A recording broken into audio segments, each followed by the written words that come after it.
नमस्कार. लोकसत्ता ऑनलाईनमध्ये तुम्हा सर्वांचं खूप मनापासून स्वागत आहे.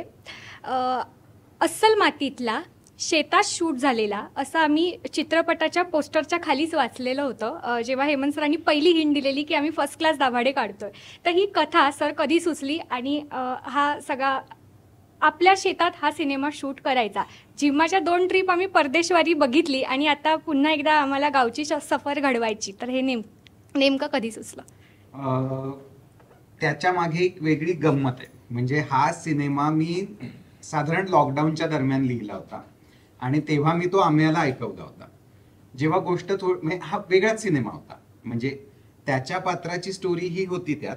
आणि त्याच्यानंतर मग शेती म्हणाली की आपण हा आपल्या गावी शूट करू.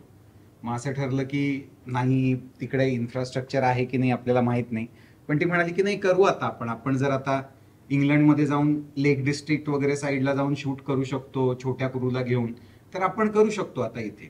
तर मी म्हटलं ठीक आहे, हा प्रयत्न करून बघू. आणि जिम्मा 2च्या प्रमोशन्सच्या दरम्यान, शूटिंगच्या दरम्यान एक घटना घडली. ती अशी होती की एक प्रसंग चालू होता आणि त्याच्या मागे मी सिद्धार्थ आणि क्षितीला असं म्हणलं की तुम्ही फक्त मागणं फिरा ना, म्हणजे ग्रुप आहे समोर, दोघी बोलतायत, पण मागणं असं तुम्ही पण काहीतरी चाललंय असं जरा ते दिसेल ना. तर हे दोघं म्हणाले नाही, आम्ही नाही जाणार आहे. म्हटलं जा ना. मग ते गेले इव्हेंच्युअली आणि ते तिकडे त्यांचं फोटो सेशन करत होते एकमेकांचं, आणि दोघांचेही फोटो मग एकत्र असे काढले आणि येऊन त्यांनी मला हे विकलं की आम्ही सेम भाऊ बहीण दिसतो. तर कुठनं हे मला कळलेलं नाही. दिसतो आम्ही. तर त्यांनी रंग बरंच काय काय विकण्याचा मला प्रयत्न केला आणि मी तेव्हा असं म्हटलं की नाही रे, काय चाललंय. नाही नाही, पुढच्या सिनेमात मी आणि क्षिती भाऊ बहीण असतो.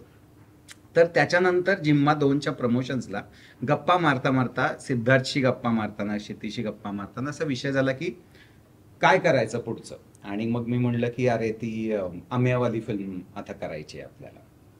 तर मग असं बोलता बोलता बोलता बोलता बोलता डेव्हलप होत गेलं आणि असं ठरलं की आपण याच्यात 3 भावंड आणूया. माझ्या त्या स्क्रिप्टमध्ये 2 भावंड, म्हणजे एक अम्याचं पात्र होतं आणि क्षितीचं पात्र होतं. आणि मग असं झालं की ह्यांनी ते स्वतःचं पात्र त्याच्यात ऍड करायला आणि इव्हेंच्युअली तो आता त्या तिघांचा सिनेमा झाला. पण मला 100% क्रेडिट द्यायला पाहिजे अम्याला, कारण जेव्हा त्यांनी स्क्रिप्ट ऐकलं पुन्हा या वेगळ्या सिनेमाचं, तेव्हा तो म्हणाला की आधीपेक्षा जास्त छान झालाय हा आणि आता मस्त मज्जा येईल, आपण करूया. खरं तर असं होऊ शकतं की अरे बापरे, आता सिद्धू पण आहे का, मग एक हिरो होता ना, मग आता 2 हिरो झाले का वगैरे. पण तसा विचार त्यांनी केला नाही. त्यांनी उत्तम फॅमिली असलेला चित्रपट आहे असं म्हणून. तर ही म्हणजे रीतसर ही गंमत आहे. म्हणजे खरंच त्याच्या मागे काही मला कथा सुचली वगैरे असं काही नाहीये. हे असं होत होत होत होत हा सिनेमा होत गेला. सिद्धार्थ आणि मिताली, तुम्ही दोघं पहिल्यांदाच एकत्र म्हणजे ठरलं होतं का की आपण 2025 मध्ये एकत्र झळकायचं, किंवा म्हणजे ही कन्सेप्ट कोणाची होती की तुम्हाला पुन्हा एकत्र आणायची? ठरवता आलं असतं तर आम्ही दरवर्षी केलं असतं. म्हणजे पण हे ठरवण्यामागचं हे ठरवण्याचं क्रेडिट क्षिती आणि हेमंत या दोघांचं आहे. खरं तर क्षितीचं आहे. म्हणजे मिताली मी त्या सिनेमात नसावं हे क्षितीचं म्हणणं होतं आणि मितालीनं त्या सिनेमात असावं हे क्षितीचं म्हणणं होतं. तर मी नसावं कारण ते जे पात्र आहे, म्हणजे असं तर ठरलं की भावंड हा सिनेमा करायचा, पण ते पात्र जे डेव्हलप झालं ते पूर्णपणे वेगळंच झालं आणि मी कधीच असं काही केलं नव्हतं एक्सपेरिमेंट. तर त्यावरनं क्षितीचं असं म्हणणं होतं. पण मितालीला इन करणं हे सुद्धा क्षितीचंच म्हणणं होतं, कारण ते पात्र ज्या प्रकारे लिहिलं गेलं होतं ते ना प्रमोशन दरम्यान आम्ही खूप काळजीपूर्वक मितालीच्या पात्राबद्दल सांगतोय, कारण ते जरा जरी 2-3 शब्द एक्स्ट्रा सांगितले गेले तर सगळं पात्र कळून जाईल असं ते आहे.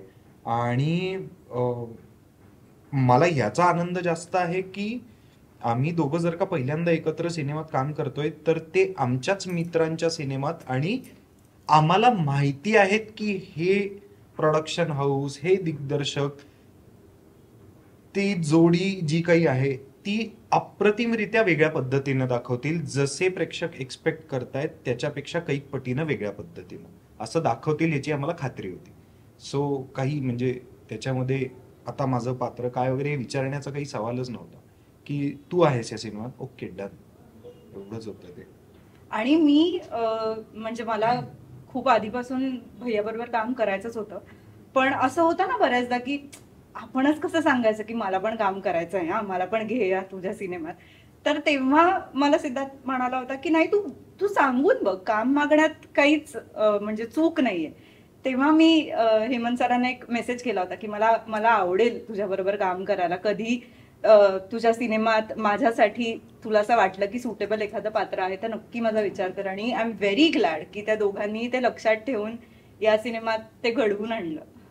मग या सिनेमाच्या सेटवरचा अनुभव काय होता? म्हणजे त्यांच्याशी मैत्री तर आहेच, पण आता नेमकं काम करायचं आहे तर काय मजा मस्ती केली तुम्ही?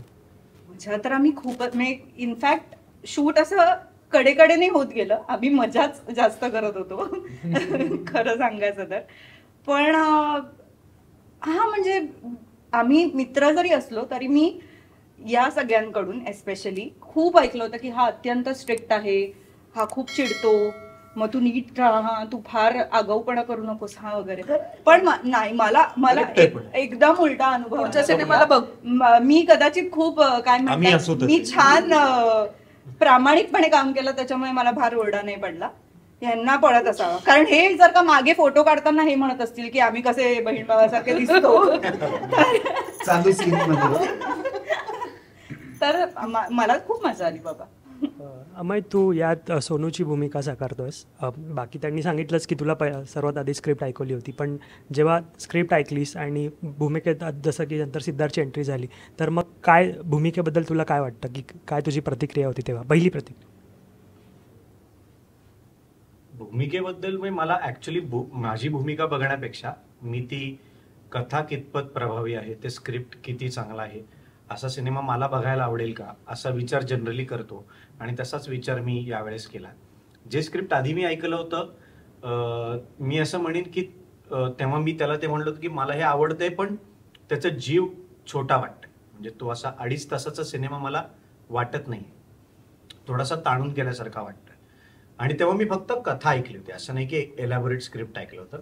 जेव्हा फर्स्ट क्लास दाभाडे मध्ये त्याचं रूपांतर झालं आणि ते स्क्रिप्ट ऐकलं, तेव्हा माझा जो भाग होता त्या सगळ्या कथेतला तो तसाच इंटॅक्ट होता.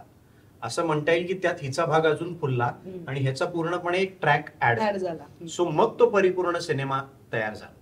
आणि माझे खरं तर या सिनेमाबाबत माझं कॅरेक्टर काय आहे वगैरे यात मला एवढं काही असं म्हणजे तो माझा डिसाइडिंग फॅक्टर नव्हता.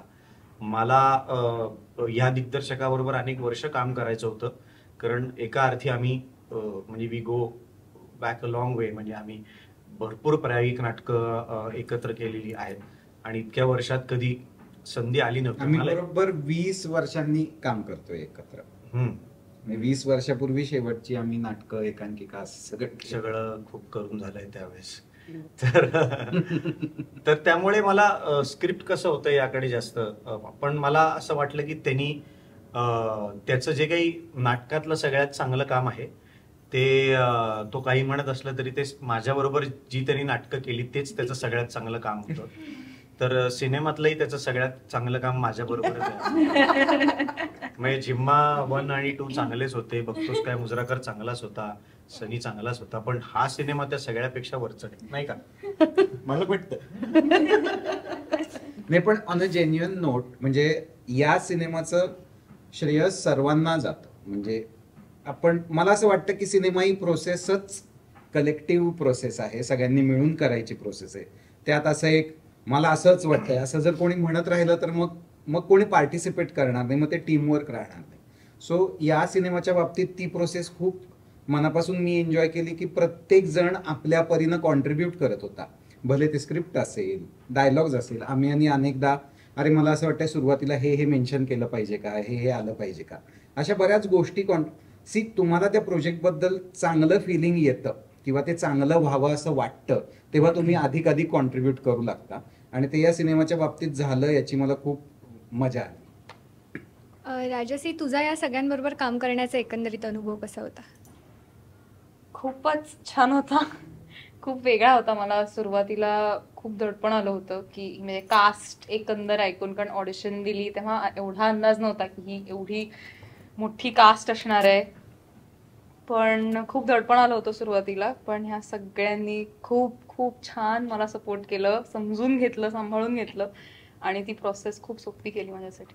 तिचं कौतुक आहे कारण तिने वेगळ्या रोलसाठी ऑडिशन दिली, पण तिने इतकी छान दिली ऑडिशन की हेमंतनी तिला या रोलसाठी कास्ट केलं, म्हणजे हिरोईनच्या रोलसाठी कास्ट केलं. आणि त्याच्याही अलीकडचं श्रेय अमेयला जातं, कारण आम्ही जी लाईक आणि सबस्क्राईब एकत्र केली फिल्म, तर त्यात आम्ही एकत्र काम केलंच होतं आणि ते बघून त्यांनी माझं नाव ह्या सिनेमासाठी सुचवलं. थँक्यू. बेसिकली मी त्याला असं सांगत होतो की अरे एक विनोदी पात्र आहे या चित्रपटामध्ये जे कोमल या पात्राच्या मैत्रिणीचं आहे. तृप्ती शेडगे ते पात्र करते आता. सो त्या रोलसाठी आम्ही ना कोणीतरी फ्रेश चेहरा शोधत होतो आणि आम्ही म्हणाला की अरे मी ना आत्ता एक सिनेमा केलाय, त्याच्यामध्ये ती मुलगी आहे, ती चांगलं करेल, ती खूप हार्डवर्किंग आणि मेहनती वाटते, तर तू ऑडिशन घेऊन बघ. तिची ऑडिशन घेतली आणि मी तिला भेटायला बोलवलं. भेटायला ती आली, तिच्या आईसोबत आली होती ऑफिसला आणि मी क्षितीला फोन केला, ती राजश्री आली आईसोबत, तू पटकन वरती आहे, ही कोमल आहे, ही मंजू नाही आहे, ही कोमल आहे. तर हिचं असं झालं काय काय बोल. मग क्षितीच आली, क्षितीने तिला स्क्रिप्ट समजावलं, बाळा एक दोनदा तू वाचशील का हा रोल, आणि ती वाचून गेली. मग मी तिला सांगितलं तू हा नाही तर कोमलचाच रोल करतेस. आणि मग काय ती नंतर एकदा बाबांना घेऊन आली, अर्थात तिचं वय आणि हे सगळं लक्षात घेता मग मी बाबांना पुन्हा एकदा स्क्रिप्ट समजावलं, म्हटलं असं असं आहे, असं असं आहे, अमेय आहे अपोजिट, म्हणजे तेही भीतीदायक असू शकतं बऱ्याच लोकांना. अमेय आहे पण आम्ही सगळे आहोत. ते म्हणाले अमेय आहे पण आम्ही सगळे आहोत, आम्ही पण आहोत. अशी राजसीची एक गंमत, गमतीच आहे सिनेमाच्या प्रोसेस मध्ये नाही का आपल्या. क्षिती मॅम, तुम्ही दाभाडेंच्या घरामध्ये म्हणजे ताई आहात, पण निर्माती म्हणून पण तुम्ही हे केलं, तर हा अनुभव एकंदरीत कसा होता तुमचा? मस्त होता. म्हणजे सगळ्याच सिनेमांच्या बाबतीत चारही जे केले आता हा चौथा आहे, पण ह्या सिनेमालाही असं झालं होतं की माझं निर्माती म्हणून काम सगळे वाटून घेतात, सगळे त्याची रिस्पॉन्सिबिलिटी साधारण घेतात की शूटिंग लांबलं नाही पाहिजे, वेळेत संपलं पाहिजे. सो आणि मित्र बरोबर असल्यामुळे ते काही प्रेशर ॲज सच माझ्यावर तसं नव्हतं. म्हणजे ते नारायणगावला शूट होतं, ते थोडं डिफिकल्ट होतं, ते मॅनेज करणं डिफिकल्ट होतं, पण ते झालं. मी सगळे मित्रांनी मिळून एकत्र छान केलेली फिल्म असं म्हणून ते झालं. कोमल आणि प्रशांत ही जोडी आम्ही बघतोय आणि ते ॲक्च्युली फेमस झालं ते तुझ्या उखाण्यामुळे, तर तो एक उखाणा एकदा बघून जाऊ. जळी स्थळी काष्टी भाषाने तो उखाणा बट ओके. आकाशात चमचमतात चंद्रानी तारे, नाव घेती कोमल लक्ष द्या सारे. नाव घ्या नाव घ्या नाव काय घ्यायचं, दाभाड्यांच्या घराला आपलं मानायचं. पुरणपोळी काय पुरणाशिवाय गोड नाही, माझ्या सासूच्या साधेपणाला तोड नाही. साध्या वरण भाताला पण तुपाशिवाय चव नाही, अख्ख्या पंचक्रोशीत माझ्या सासऱ्याने एवढा मान कोणाला बी नाही. पुढे पुढे सणासुदीला आमरसा सोबत वाढते पुरी, जीवाला जीव देणारी माझी ही ननंदच खरी. खरंय. खिरीत खीर तांदळाची खीर, सगळ्यात रूपवान आहेत माझे दीर. व्हेरी ऑब्वियस कास्टिंग या उखाण्यावर घेतलंय. बरं, सगळ्यांसाठी स्वयंपाक केला पण आमचे नवरबार राहिले, काहीच नाही वाढलं म्हणून फुगून बसले. त्यांच्यासाठी केली त्यांच्या आवडीची बटाट्याची भाजी, मग काय गुलुगुलू करायला प्रशांतराव फर्स्ट क्लास मध्ये राजी.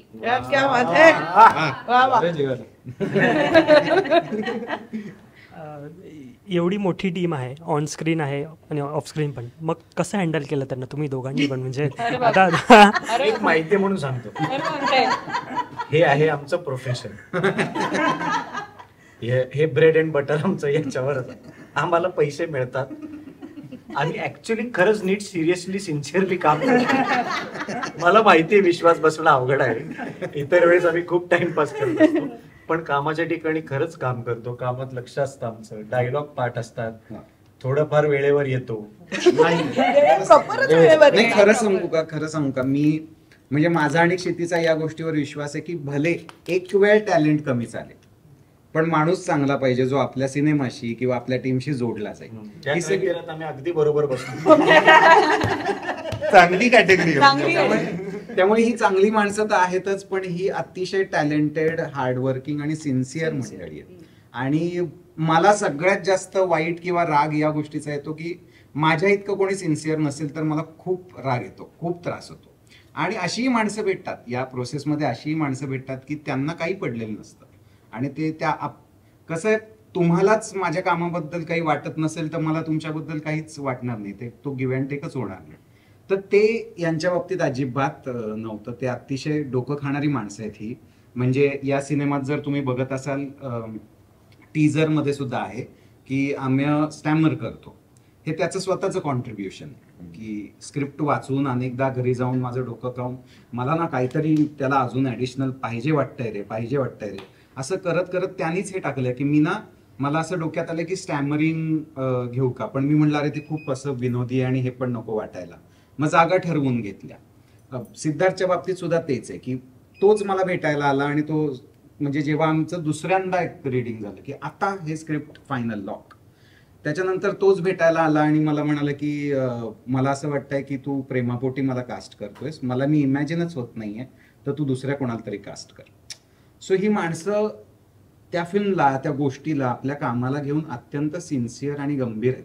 त्यामुळे म्हणून ही माणसं सिनेमांमध्ये किंवा माझ्या कामांमध्ये असावीत असं मला वाटतं. अर्थात अमेय, मिताली आणि राजसी खूप उशिरा जोडले गेलेत, पण अजून काय असा उशीर झालेला नाहीये. म्हणजे मी काय अजून 65ला 70ला आलेलो नाही, अजून खूप काम करायचंय. सो या सगळ्या मंडळींसोबत अजून खूप काम होईलच.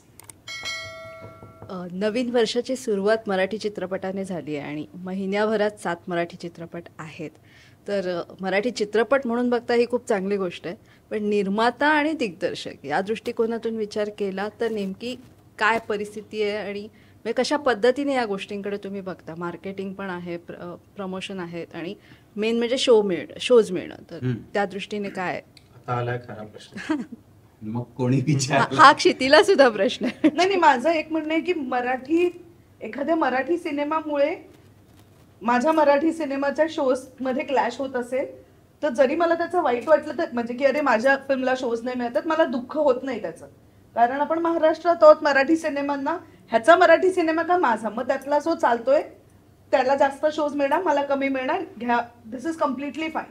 प्रॉब्लेम होतो जेव्हा हिंदी किंवा वेगळ्या भाषेतल्या सिनेमांना प्राधान्य देऊन मराठीला चान्सच मिळत नाही, म्हणजे मग त्याचा प्रॉब्लेम आहे.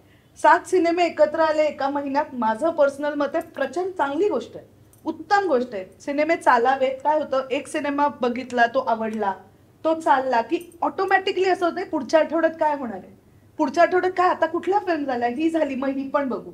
इट्स अ ग्रेट थिंग की एवढे सिनेमे एकत्र येत आहेत, तेही चांगले चालावे, प्रमोशन करता आलं पाहिजे जास्तीत जास्त आपल्या सगळ्यांना मिळून. ते सपोर्ट केलं तर आय एम व्हेरी, मला खूप आनंद होतो खूप सिनेमे येणार असतील तर. हा, म्हणजे जसं की आत्ता झालं, मुक्काम पोस्ट बोंबिलवाडी, मधुगंधानी फोन केला की तुझी एक मदत पाहिजे, तिला बेसिकली अमेझॉन प्राईमसाठी एक हेल्प हवी होती. आणि मग मी तिला असं म्हणलं, ऐक ना आता तू फोन केलाच आहेस तर माझा टीजर लावतेस का तुझ्या सिनेमात? हो लावून. अरे मग आधीच का नाही बोललास? आणि मग आम्ही त्यानंतर बराच वेळ या गोष्टीवर बोलत होतो, मी आणि मधुगंधा. तर आमच्या असं लक्षात आलं की ऍक्च्युली आहे ना, एकमेकांना मदत केली ना तर खूप गोष्टी अजून सोप्या होऊ शकतात. आणि तिथे कुठेतरी आपण लॅक करतोय, मराठी चित्रपट निर्माते किंवा दिग्दर्शक. थोडं एकमेकांना मदत करत, थोडं एकमेकांना समजून घेत. म्हणजे आता फॉर एक्झाम्पल अमेयाबागचा सिनेमा आता आहे जानेवारीमध्ये, तर दुसऱ्या एका निर्मात्याने त्याचाच सिनेमा जो त्यांनी शूट केलेला असेल तो आणू नये, मग कदाचित गॅप ठेवावी. असे बरेच फॅक्टर्स आहेत. आणि मला असं वाटतं की वर्षाची सुरुवात तर चांगली प्रॉमिसिंग झालेली आहे. आत्ता एकतर आपल्या सगळ्या मराठी निर्मात्यांची भीतीच ही आहे की मोठा हिंदी सिनेमा नाही आहे ना, मोठा साऊथचा सिनेमा नाही आहे ना, मग मागे पुढे करूया. तर या महिन्यात जर 7 येत आहेत तर खूप चांगली गोष्ट आहे की त्यांना असं वाटतंय की हा महिना जरा सेफ वाटतोय आपल्याला बिझनेससाठी, तर खूपच छान गोष्ट आहे. आणि सुरुवात खूप चांगली झालेली आहे मुक्काम पोस्टनी. मला खात्री आहे मानापमान सुद्धा खूप जोरदार यश मिळवेल. त्यानंतरचे सुद्धा सगळेच सिनेमे प्रचंड यश मिळवतील याची मला खात्रीच आहे. ऍक्च्युली ती मला असं वाटतं ना की ती हिंदीतल्या सिनेमाची किंवा साऊथच्या सिनेमाची अशी भीती नाहीये.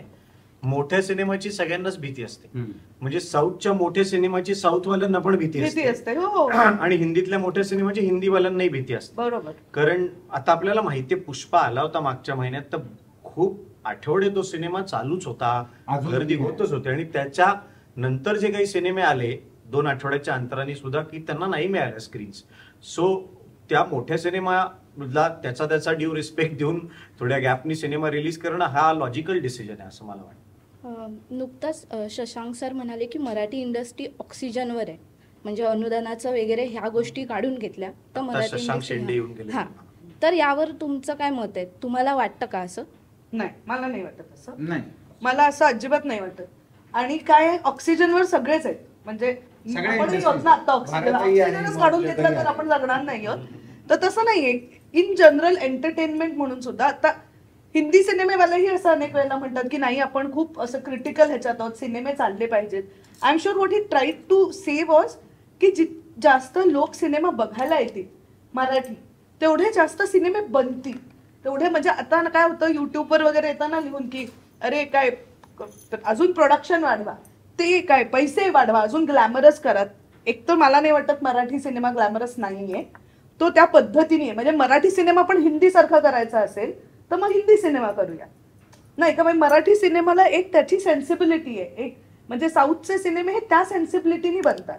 सो मला नाही वाटत असं आहे. चांगले चांगले प्रोड्युसर्स येत आहेत, चांगले चांगले सिनेमे बनतायत, लोकांना सिनेमा बघायला आवडतोय. वेगळे आता ह्याच्या आधी आलेली फिल्म लाईक अँड सबस्क्राईब वेगळ्या विषयाची आहे, मुक्काम पोस्ट बोंबिलवाडी वेगळ्या विषयाची आहे, मानपमान वेगळा विषय आहे, फर्स्ट क्लास दाभाडे वेगळा विषय आहे. हे विषय घेऊन आता लोक सिनेमा करायला तयार आहेत. थोडा विश्वास आम्हीही दाखवतोय ऑडियन्सवर, थोडा ऑडियन्सही दाखवतोय आमच्यावर. तर मला नाही वाटत ऑक्सिजनवर आहोत. म्हणजे हे इट्स अ बूमिंग इंडस्ट्री. आता आपण तिथे आहोत का नाही, पण आपण तिथे चाललोय एवढं नक्की वाटतं मला.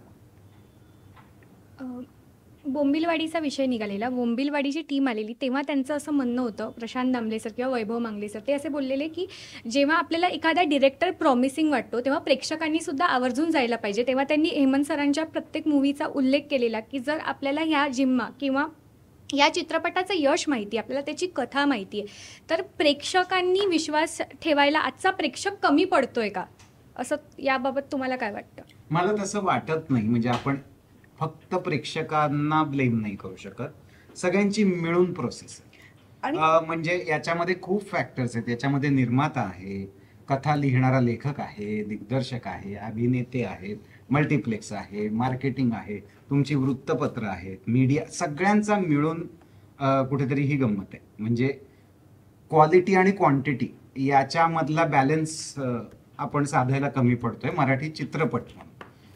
तो मला वाटतं सगळ्यात मोठा फॅक्टर असावा. आणि प्रेक्षक कमी पडत नाहीत.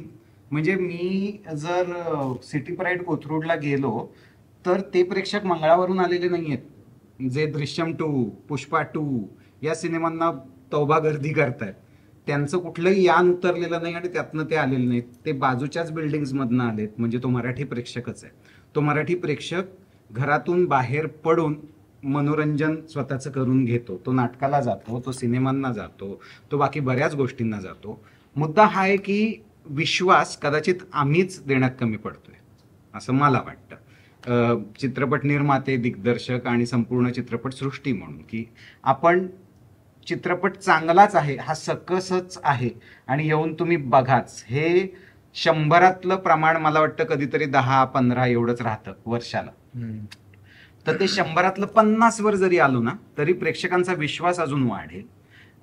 प्रेक्षकांपर्यंत पोहोचवण्याची यंत्रणा सुद्धा कमी पडते. म्हणजे मी मागे सुद्धा असं म्हणालो होतो की सरकारने चित्रपट निर्मात्यांना सबसिडी देण्याऐवजी ती सबसिडीची अमाऊंट ही प्रदर्शनासाठी द्यावी आणि ती वेगळ्या यंत्रणेमार्फत द्यावी.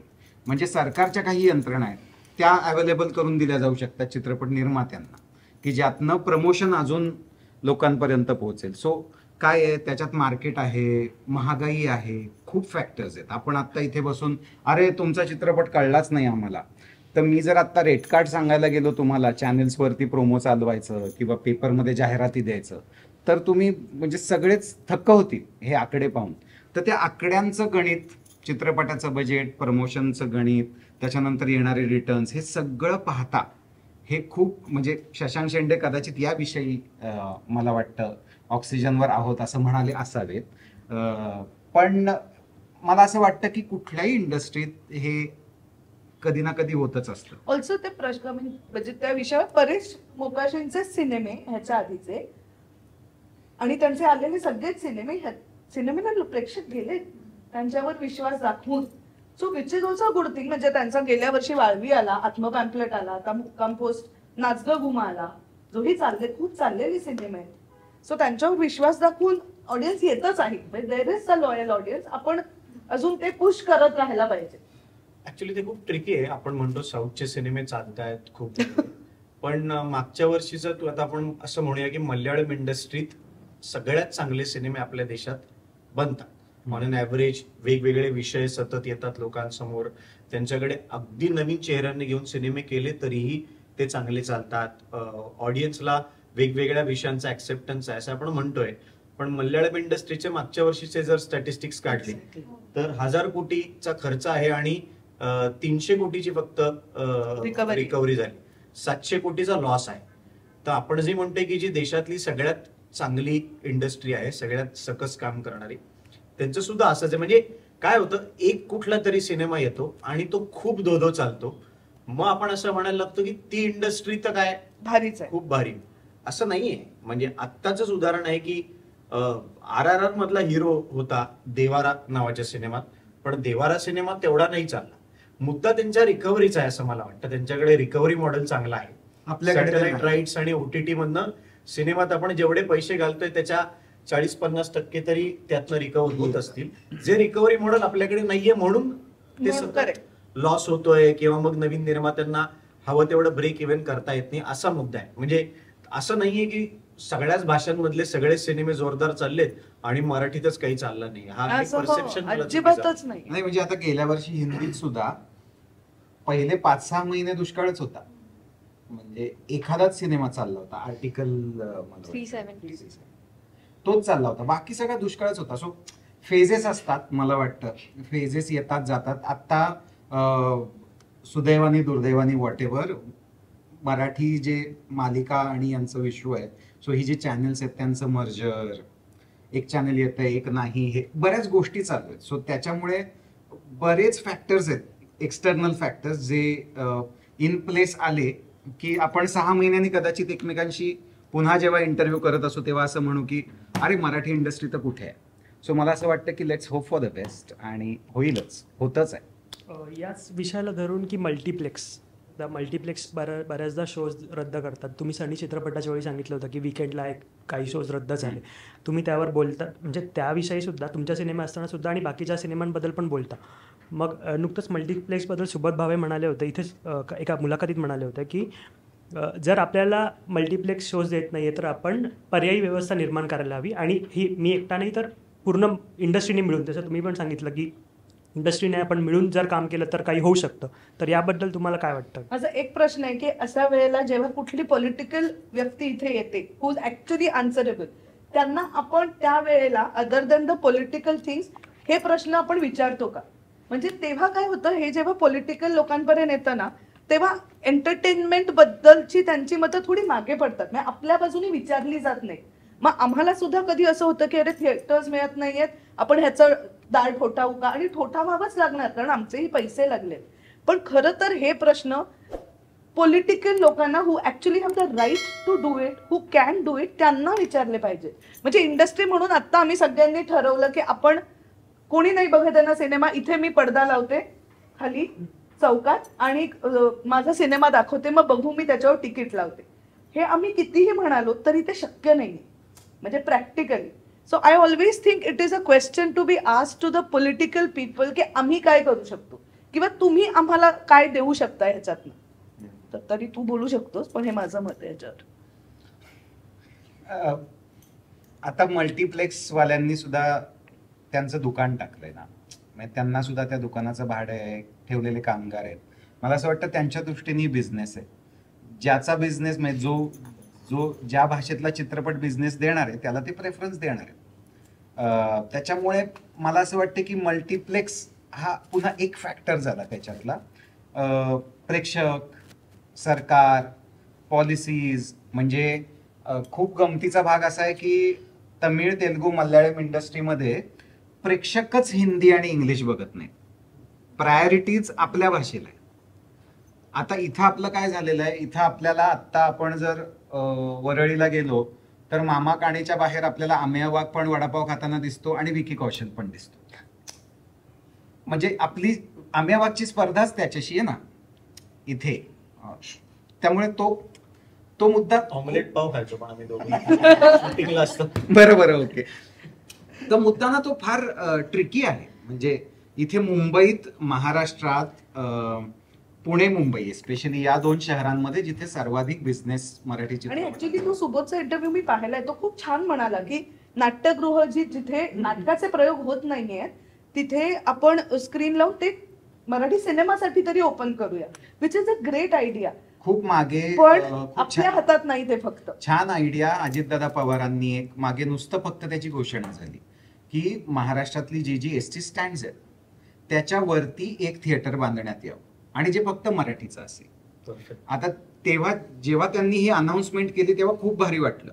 आणि ते हेही म्हणाले होते की पुढे यावं क्षितिजोगनी, हेमंत डोमेनी, अमेय वाघनी की स्वारगेटचं मी चालवतो किंवा पुणे स्टेशनचं क्षिती चालवते, अशा प्रकारे टेंडर काढूया आणि तुम्हीच चालवा ती आणि तुमचेच सिनेमे लावा.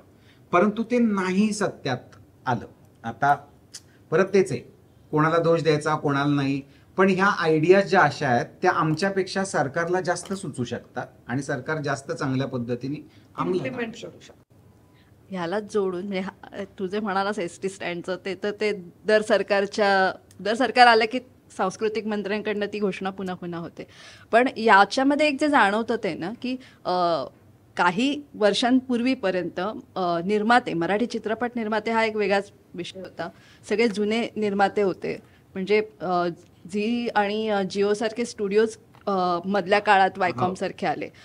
पण आता तुम्ही स्वतः नव्याने निर्माते म्हणून उभे आहात आणि तुमची सगळी गणितही वेगळी आहेत, तुम्हाला ती माहिती आहेत, तुमच्या अनुभवातनं ती आलेली आहेत.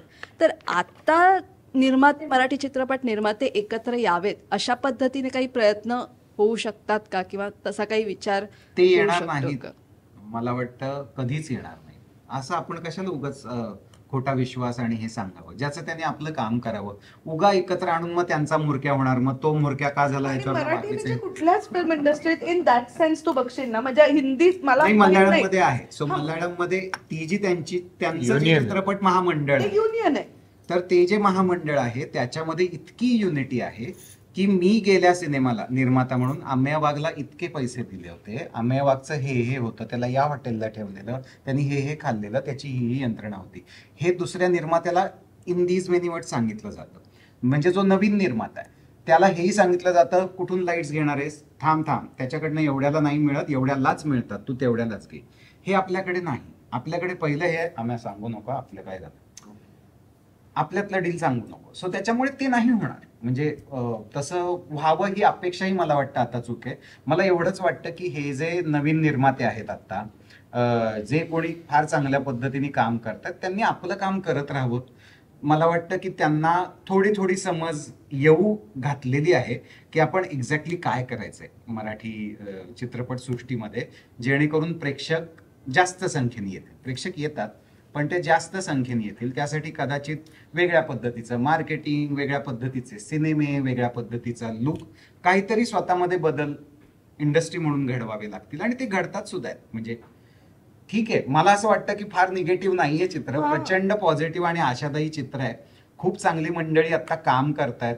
अमेय वाघ, सिद्धार्थ चांदेकर, ललित प्रभाकर आणि अशी अनेक मंडळी आहेत जी मला वाटतं पुढचं भविष्य मला वाटतात चित्रपट सृष्टीचं. त्यामुळे अशी खूप मंडळी आहेत जी खूप सिन्सिअरली प्रामाणिकपणे काम करतात. सो होणार आहे, सगळं छान होणार आहे. छान चालू आहे असं म्हणते, छान सुरू आहे. एक्झॅक्टली. आणखीन एक म्हणजे मराठी चित्रपट वेगवेगळ्या स्टेट्समध्ये पोहोचवण्यासाठी म्हणून वेगवेगळ्या भाषेत डब करण्याचा एक प्रयोग 1-2 चित्रपटांपुरती मर्यादित राहिला, तर तो सुद्धा करावा असं काही प्रयत्न होत आहेत? काय होतं ना, परत तेच म्हणजे परत मग निगेटिव्ह साऊंड पाहिला होता. मुद्दा हा आहे की अहो कधी कधी इचलकरंजी, म्हणजे आपल्याच महाराष्ट्रामध्ये इचलकरंजी आणि इकडंच सिनेमा आपला पाहायला गेलेला नाहीये, तर आपण कुठं आता दिल्लीची स्वप्न पहा. हे निर्मात्यांना वाटणं साहजिक आहे. परत त्याच्यात आर्थिक गणित आहे. जेव्हा केव्हा असा कॉन्फिडन्स येईल की नाही हे खूप दूरवरपर्यंत आपण नेऊ शकतो, तेव्हा ती यंत्रणा अंमलात येईल असं मला वाटतं. आणि ऑल्सो आय थिंक त्याच्यामध्ये बजेट हे खूप मोठं कारण आहे. म्हणजे ते करायला वेगळ्या वेगळ्या भाषेत डब करायला पण बजेट लागतं. सो भले ते कमी असेल सिनेमा शूट करण्यापेक्षा, पण तरी सुद्धा budget is a very very important task. तर ज्यांना ते जमतं, ज्यांना ते परवडतं, त्यांनी ते जरूर करावं. म्हणजे I am all in favour for that. पण every time it's not possible. मला असं वाटतं पण की एक्सक्लुझिव्ह मराठीसाठी स्क्रीन्स असाव्या. प्रामाणिकपणे वाटतं. तुम्ही बाकीचे आपण नेहमी सगळ्या बाबतीत साऊथचं उदाहरण देतो, पण तिथे हे आहे एक्सक्लुझिव्हिटी. डिस्ट्रीब्युटर लॉबीमध्ये असेल, त्याच्या प्रेझेंटर्समध्ये असेल, कोणाही मध्ये असेल, की आपल्या भाषेतल्या सिनेमाला आपण प्राधान्य द्यायचं ही. आणि त्यांना त्यांच्या कुठलं का सरकार असे ना कुठल्याही पार्टीचं, त्या सगळ्यांकडनं तेवढं त्या सगळ्या बाबतीत बॅकिंग आहे. आपलं एकमेव राज्य अख्ख्या देशात ज्या एकाच आपल्या मुंबई शहरात 2 इंडस्ट्रीज आहेत. करेक्ट. कुठलंही राज्य नाही महाराष्ट्रात की Correct. मी एका म्हणूनच शहरात 2 म्हणत इंडस्ट्री. होतो की विकी कौशल आणि आम्ही ही स्पर्धा आहे. कॉम्पिटिशन इथेच 2 वेगळ्या इंडस्ट्रीजची आहे. ते म्हणतोय तो बरोबर आहे. आणि पण हा मुद्दा का उपस्थित करावा असं वाटतं तो पण भाग, म्हणजे जसं अमेय म्हणाला तसंच, की जरी मराठी आणि हिंदीचं वर्चस्व मान्य केलं ना, तरी आता फक्त असं नाही राहिलेलं की हिंदी चित्रपटांसाठी. म्हणजे बेबी जॉन जेव्हा लागला तेव्हा खरोखरच जे चांगले मूवीज होते, म्हणजे हॉलिवूडचे मूवीज सुद्धा काढून टाकले होते. टाकण्यात आले. म्हणजे प्रेक्षकांना, मुलांना नाताळच्या सुट्टीत काहीही बघायला हो, मिळालेलं नाही. मुफासा पुष्पा बघता 2 आणि बेबी जॉन बघावे लागलेले आहेत. लोक घरात बसून राहिलेली आहेत. हे वास्तव आहे. तर काय ते होतं? प्रयत्न होत नाही. परत तेच आहे. मला डिस्ट्रीब्युटर किंवा मल्टिप्लेक्स ओनर म्हणून असं वाटतं हे चालतंय सध्या. कळलं? हे चालतंय. रक्तपात हे सगळं चालतंय. कसं एकदा परत शेवटचं ही आतापर्यंत तो ओके होता.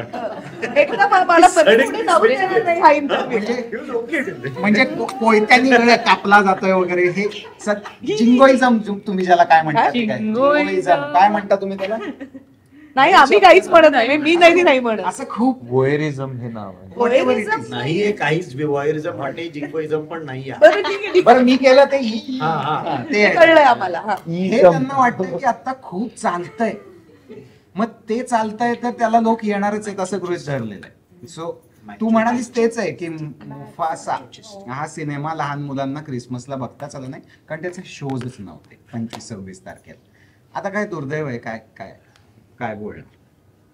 पूर्ण डिसेंबर वाया गेलेला आहे. तो आत्ता जे काही झालं, तो एक प्रश्न मगासपासून मनात होता, तो मागे गेला. कॅमेराच्या मागे असल्यामुळे कॅमेरा समोरचा हेमंत ढोमे बरेच दिवस प्रेक्षकांनी बरेच महिने अनुभवलेला नाही, वर्ष. करून दाखवायचं आपण सीन्स सगळे तिथे तो करायचा आम्हाला हो, पण एंटरटेन. प्रेक्षकांपर्यंत पोहोचत नाही ना ते. म्हणजे सांग बरं आता आम्हाला काय सांग. नाही मला असं वाटतं की बहुतेक असं पार्ट झालं, 2 मध्ये यांना एक लांबचा भाग बहुतेक असं झालं की हा दिग्दर्शक झाला तर आता याला खूप अक्कल आली असेल, त्यामुळे मला कोणी कास्ट करत नाही. आणि मग मला वाटतं ते असावं. आणि मी स्वतःला कास्ट करत नाहीये, कारण मला थोडं त्या बाजूला लक्ष जास्त द्यायचंय. म्हणजे आत्ताही या सिनेमाला अशी सिच्युएशन एक आली होती की एका रोल विषयी तर आणि आम्ही म्हणत होतो त्याला की तू कर, प्लीज कर हे काम. की हा रोल करा, पण मी शेवटपर्यंत नाही म्हणत राहिलो आणि मी ते नाही केलं. याचं कारणच असं की ते एका वेळी 2 जबाबदाऱ्या जरा कठीण आहेत. सो हे सांभाळणं आता, आणि मजाही येते पण मिस करतो कधी कधी. पण आता लवकरच मला असं वाटतं की मी स्वतःला लॉन्च करणार. समोर ठेवून भूमिका लिहिणार आहे. पुरुषांचा जिम्मा जर केलास ना हा. पण सगळे मला फक्त भीती त्यात ही आहे की त्यात स्त्री पात्र कोण करणार. मी स्वतः. हा, तरच होईल तो पूर्ण, नाहीतर कठीण आहे सगळं. ठीक आहे. तुम्ही दोघांनी फार जुना फोटो शेअर केला होता. हे मी. हा, हे आमचे सोशल मीडिया मॅनेजर ते सांगतात ते आम्ही पोस्ट करतो, हा. किंवा ते माझ्यासारख्या लोकांना फक्त फोन करतात, कोलॅब रिक्वेस्ट तरी ऍक्सेप्ट कर. ती आठवण म्हणजे म्हणजे जसं हे दोघं 20 वर्षांनी काम करतायत, तसं आम्ही दोघंही 20 वर्षांनी एकमेकांबरोबर काम केलंय. आम्ही एकत्र सुरुवात केली आहे आमच्या करिअरला. कवडसे नावाचा सिनेमा आम्ही केला होता, ज्यामध्ये आम्याने मकरंद अनासपुरे यांच्या लहानपणीचं काम केलं होतं. मी सुबोध भावे यांच्या लहानपणी सेम आहेत की नाही चेहरे?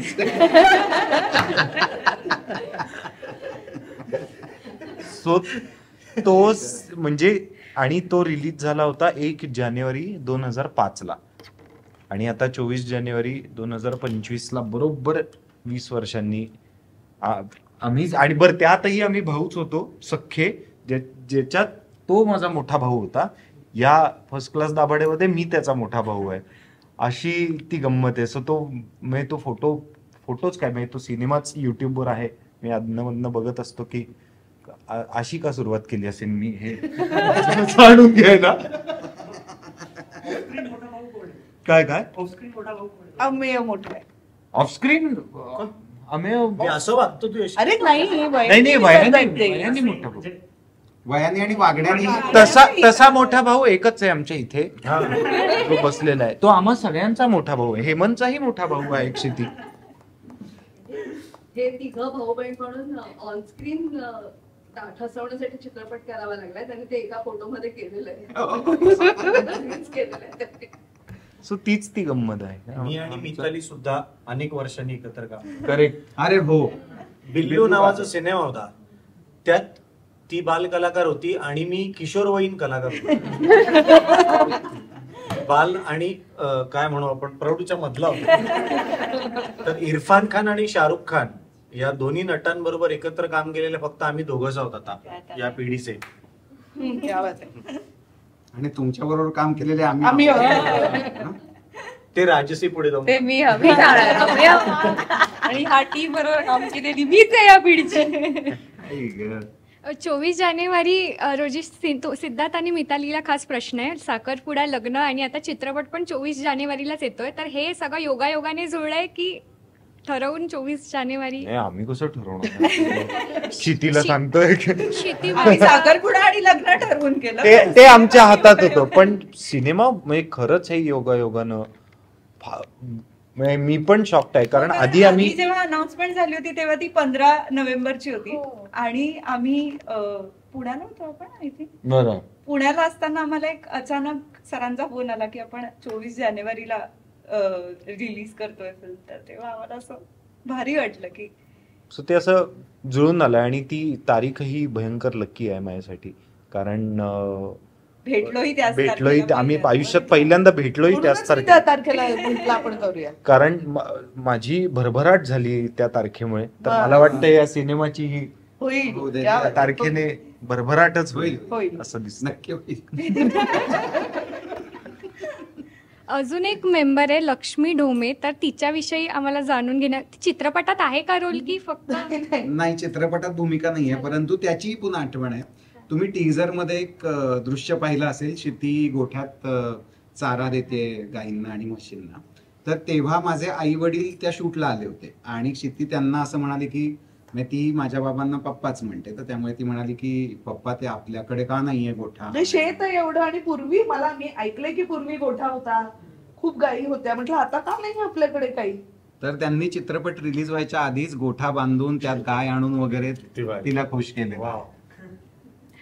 आपल्या गप्पा अशाच सुरू राहतील. फर्स्ट क्लास दाभाडे रिलीज होतोय 24 तारखेला. तुम्ही सगळे मिळून प्रेक्षकांना आवाहन करा. सिद्धू, आव्हान काय करायचं? आव्हान म्हणजे मला आव्हानं बाद झाली आहेत आता. मला एवढंच सांगायचंय की हे आम्ही सगळीकडे सांगतोय की या सिनेमाचा मूळ गाभाच हे फार कमी ग्लॉरिफाय झालेलं भाऊ बहिणीचं नातं आहे. कसं आहे ना, सिनेमांमध्ये आई मग तिचा मुलगा, बाप आणि त्याची लेख हे सिनेमांमधून ग्लॉरिफाय खूप झालेलं आहे. त्याच्यावर गाणी आहेत, कविता आहेत, वेगवेगळे मोमेंट्स आहेत. पण ऑलमोस्ट तुटायला गेलेलं नातं असलेलं भाऊ भावंडांचं नातं हे फार नीट सांगितलेलं नाहीये. कारण भावंडांचं नातंच असं असतं की वाटत खूप असतं. म्हणजे काहीतरी जर का घडलं असेल आपल्यामध्ये, भावाभावांमध्ये, बहिणी बहिणींमध्ये, वाटत खूप असतं प्रेम आहे, पण मी नाही जाणार बोलायला कारण तो माझ्याशी तेव्हा असं बोलला होता. आणि मग ती माझ्याशी असं वागली होती, तिनं हे ते केलं होतं, हे ना आपण हे डोक्यात ठेवून बसतो आणि आपण आई बरोबर आपल्या लगेच आपण सांभाळून घेतो, टचअप आपण करून घेतो, पॅचअप सॉरी आई बरोबर आपण पॅचअप करून घेतो, वडिलांबरोबर करून घेतो, आपल्या सख्ख्या भावंडांबरोबरच आपण हे करायला विसरतो आणि ते राहून जातं. सो हे त्या भावंडांबाबतीतच सांगणारा हा सिनेमा आहे आणि मला खात्री आहे की हा त्या सगळ्यांचा सिनेमा आहे ज्यांना भाऊ भावंड आहेत आणि जे एकटे आहेत त्यांचाही आहे, कारण त्या तिन्ही पात्रांमधला एक एक गुण त्या जशी ही एकटी आहे, हिला भाऊ भावंड नाहीत, पण सिनेमा पाहिल्यानंतर तिला भयंकर रिलेट झाला की क्षितीचं पात्र पाहून ती स्वतः म्हणाली होती की यार मला मोठी बहीण असायला हवी होती, मला एक लहान भाऊ सुद्धा असायला हवा होता ज्याला छळता आलं असतं. सो हा त्या भावंडांचा सिनेमा आहे आणि सुंदर एक वेगळ्या पद्धतीनं सांगितलं गेलेलं नातं आहे, हेच प्रेक्षकांना सांगायचं. आणि कौटुंबिक सिनेमा म्हणजे कसं आता ते जुने प्रॉब्लेम्स, मुलांचा आईबाबांची पटत नाही वगैरे एवढंच नसतं. हा कौटुंबिक सिनेमा म्हणजे एका अर्थाने असा आहे की कुटुंबातल्या प्रत्येकाचं त्यात एक रिप्रेझेंटेशन आहे आणि या सिनेमात ज्या गोष्टींवर भाष्य केलेलं आहे त्या सगळ्या खूप आजच्या काळाला मी असं म्हणेन की रेलिव्हेंट अशा गोष्टी आहेत. तर तो मुद्दा मला फार महत्वाचा वाटतो. एक आपल्याकडे पूर्वी एक कल्चर होतं की अख्खी फॅमिली एकत्र जाऊन सिनेमा बघायची. ते OTT प्लॅटफॉर्म्स वगैरे सगळं आल्यानंतर ते खूप इंडिव्हिज्युअल त्या कलेचा आस्वाद घेण्याकडे झुकलं सगळ्यांचा कल. मला असं वाटतं की अख्ख्या कुटुंबाने एकत्र जाऊन सिनेमा बघणं हे कल्चर पुन्हा एकदा यायला पाहिजे. पण कौटुंबिक सिनेमा म्हणजे काहीतरी जुन्या विचारांचा सिनेमा असं नाहीये, या कल्पनेला सुद्धा छेद देणारा हा सिनेमा आहे असं मला वाटतं. हेमंतजी तुम्ही करा. मी आधी तोच विचार करतो, डायलॉग नंतर पाठ केला. मला असं वाटतं आत्ताच्या काळात संपूर्ण कुटुंबाने एकत्र जाऊन बघावा असा एक चित्रपट आम्ही बनवलेला आहे. आत्ता आपल्याला असं बघायला मिळतं की घरातले आजी आजोबा किंवा आई बाबा गजरा माळून जाणारे, नाटकाला जाणारा प्रेक्षक, मधल्या पिढीतला आमच्यासारखा हा OTT पाहणारा प्रेक्षक आणि त्याच्या खाली मग छोटे असतील, अजून यंगस्टर्स असतील, ते मोबाईलमध्ये रमणारे, ह्या सगळ्यांना एक संधी आहे की एकत्र फॅमिली सोबत काहीतरी बघण्याची आणि ती संधी या निमित्ताने प्रेक्षकांना मिळणार आहे. फर्स्ट क्लास दाभाडे हा अत्यंत रिलेटेबल, तुमचा आमचा वाटेल, तुमच्या घरातला वाटेल असा चित्रपट आहे. मी बऱ्याचदा हे सांगत आलो की ही गोष्ट तुमच्या घरातलीच आहे, ही पात्र तुमच्या आजूबाजूचीच आहेत असं वाटवण्यासाठी बनवलेला हा चित्रपट आहे आणि मला खात्री आहे की तो तुमचं सगळ्यात आधी मनोरंजन करेल, तुम्हाला हसवेल, तुम्हाला स्वतःच्या आयुष्याबद्दल छान वाटवेल. हा सिनेमा आहे फर्स्ट क्लास दाभाडे. सो स्वतःबद्दल, स्वतःच्या कुटुंबाबद्दल जर छान वाटून घ्यायचं असेल तर 24 जानेवारीपासून फर्स्ट क्लास दाभाडे थिएटरमध्ये जाऊन नक्की बघा. Thank you so much. आमच्या लोकसत्ता ऑनलाईनच्या टीमकडून फर्स्ट क्लास दाभाडेला खूप साऱ्या शुभेच्छा. थँक्यू. So much. थँक्यू.